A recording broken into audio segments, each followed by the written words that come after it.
क्या हक मांगना भी जुर्म है? जरा सोचिए, आपने सालों मेहनत किया, एग्जाम की तैयारी में दिन रात एक कर दिया और एग्जाम के दिन आपको पता चलता है कि आपका एग्जाम कैंसिल हो गया है।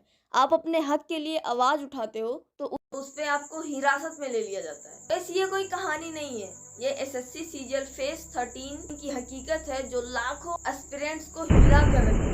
Welcome back to my channel WhatsApp के सोसाइटी। तो आज हम बात करेंगे इस मामले की जो आजकल सोशल मीडिया पर #SSC मिसमैनेजमेंट ट्रेंड कर रहा है। कल 24 जुलाई 1 अगस्त के बीच एसएससी सीजीएल का एग्जाम होना था, लेकिन एग्जाम सेंटर के server crash, biometric failure, system lag जैसी दिक्कतें आई। कुछ स्टूडेंट्स के तो सेंटर इतने दूर अलॉट किए गए जहाँ का यात्रा करना संभव नहीं था। एक केस सामने आया कि एक कैंडिडेट जो कानपुर का था उसका सेंटर अंडमान में कर दिया गया और कई सेंटर पर तो बिना किसी प्रेयर नोटिस के एग्जाम कैंसिल कर दिए गए। स्टूडेंट के आने जाने का खर्चा, टाइम, मेहनत सब कुछ बर्बाद हो गया।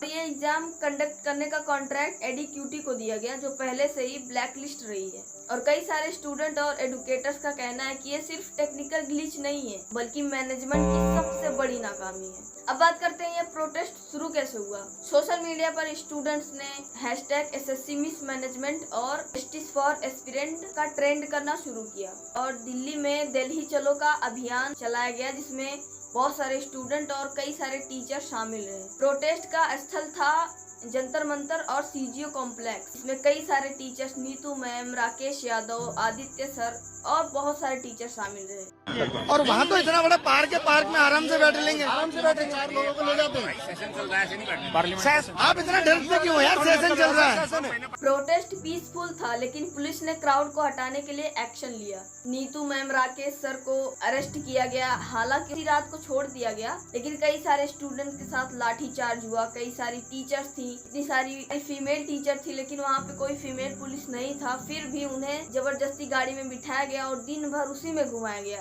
ये पुलिस उठा के लेके जा रही है हम सभी को, क्योंकि उनका मानना है कि हम लोग इस लायक नहीं हैं कि हम लोग बच्चों की आवाज भी उठा सके। हम लोगों ने पूरी कोशिश की कि हम लोग जाके डीओपीटी तक ज्ञापन दे सके, वो नहीं अलाउ कर रहे हैं। सारे देश के शिक्षक आए हैं, सबको इन लोगों ने मार के भगाया है। हम सिर्फ मिनिस्टर से मिलकर ये बताना चाह रहे हैं कि देश के हालात क्या है और जो प्रॉब्लम्स है बस उनको बताने जा रहे हैं। लेकिन यहाँ पे पुलिस आके घसीट के सबको गाड़ी में बिठा। इसमें वो कह रही हैं कि वो सिर्फ वहाँ पे बात करने गई थी कि ऐसा क्यों हुआ, आखिर ऐसा सेंटर पे ऐसे क्यों हो रहा है, ऐसे बदलाव क्यों किए जा रहे हैं, ऐसे स्टूडेंट के साथ इतना बुरा बर्ताव क्यों किया जा रहा है, बस इतना पूछने जा रही थी। लेकिन पुलिस तो लाठीचार्ज करने लगे। बच्चों के लिए रो रहा हूँ, तुम्हारे बच्चों के लिए रो रहा हूँ, तुम्हारे बच्चों के लिए रो रहा हूँ, तुम्हारे बच्चों के लिए रो रहा हूँ। बच्चों के खिलाफ स्टेशन लेके गलत क्या इसमें? अब जंतर मंतर लेके जा रहे हैं, चोर है। अब जंतर मंतर लेके जा रहे हैं। मैंने 4 घंटे से पुलिस हमें घुमाई जा रही है। टीचर्स रो रहे हैं। तब ऐसे दिन आ गए कि टीचर्स को रोना पड़ रहा है। किस लिए? सिस्टम की कमी की वजह से। सिस्टम ऐसा काम कर रहा है, स्टूडेंट की वजह से, हम सब की वजह से सर लोग धरना कर रहे हैं लेकिन कुछ नहीं हो रहा है। उल्टा पुलिस उनको ही हिरासत में ले रही है।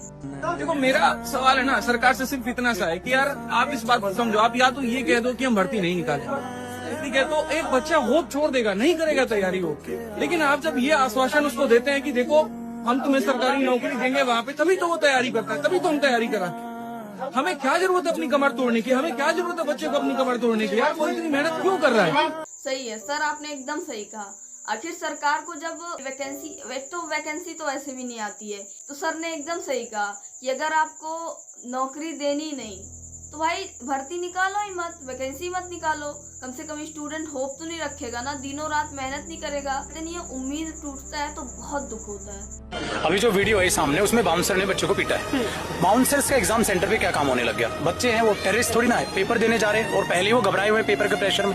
उसके बाद सोचो आप 1-2 मिनट तक माउस बंद हो रहा है, फिर चल रहा है, फिर 1-2 मिनट बंद हो रहा है, फिर चल रहा है। उनका पेपर पूरा ढंग से नहीं हुआ और उनको कहा जा रहा है कि साइन कीजिए कि आपने पेपर दिया है और निकलिए। वो कह रहे नहीं, पेपर एग्जाम जो है कैंसिल करो, हमने कहाँ दिया है। उनको जबरदस्ती साइन कराने के लिए बोला जा रहा है। फिर उनको क्या कहना है, अच्छा साइन नहीं करोगे तो यहाँ बैठे, फोर्स किया जा रहा है, फोर्स किया जा रहा है, कह रहे बैठे रहो, यहाँ से बाहर नहीं जाओ। जब माउस नहीं चल रहा, सर्वर डाउन चल रहा है, पेपर नहीं हुआ उसका, फिर भी जबरदस्ती साइन कराया जा रहा है कि तुम साइन करो, तुमने पेपर दिया है। सेशन चल रहा है, नहीं बैठने। आप इतना डरते क्यों यार? सेशन चल रहा है। मैंने बहन के 2017 में उतार दी। अगर मर्द भाई ये वालों के पास इतनी भी अकल नहीं रह गई है, खुद उसको समझना चाहिए कि वो खुद एक पढ़ के किसी टीचर से आया तब जाके नौकरी कर रहा है। कह रहा सीधा मर्दानगी साबित करने के लिए वर्दी पहने वो। भारत का भविष्य कहाँ जा रहा है? यहाँ के जब पुलिस ही ऐसे होंगे तो भाई क्राइम तो होगा ही ना। पुलिस ने ऐसा लाठीचार्ज किया, संजीव सर का हाथ टूट गया है।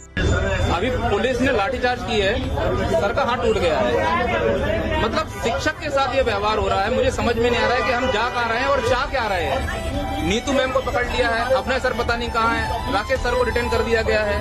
सर हमारा हाथ टूटने से ज्यादा खतरनाक क्या है कि महिलाओं, जितनी भी महिलाएं टीचर्स है ना, उनके साथ इतना बुरा व्यवहार किया गया है। ऐसा लग रहा है कि मतलब इस देश में ना कुछ बचा नहीं है, ना महिलाएं देख रहे हैं, ना लड़की, ना बहन बेटी, सब कुछ सब तार तार कर दिया इन लोगों ने। बताओ पुलिस में मतलब इतनी रह नहीं गया। अब सवाल ये है कि एसएससी जैसे बड़े रिक्वायरमेंट में बार बार ये मिसमैनेजमेंट हो क्यों रहा है? अगर प्रोटेस्ट पीसफुल तरीके से हो रहा है तो उसमें टीचर और स्टूडेंट्स को हिरासत में भी लिया जाता है, तो एक एस्पिरेंट की आवाज कहाँ जाएगी? वैसे आपको क्या लगता है इस मामले में किसकी गलती है? क्या सिर्फ वेंडर की गलती है या फिर एसएससी की भी इसमें जवाबदेही बनती है? आपको क्या लगता है कमेंट बॉक्स में बताना। तो अगर आप भी तैयारी कर रहे हो तो ये वीडियो को ज्यादा से ज्यादा शेयर करना ताकि आपकी आवाज और जोर से उठे।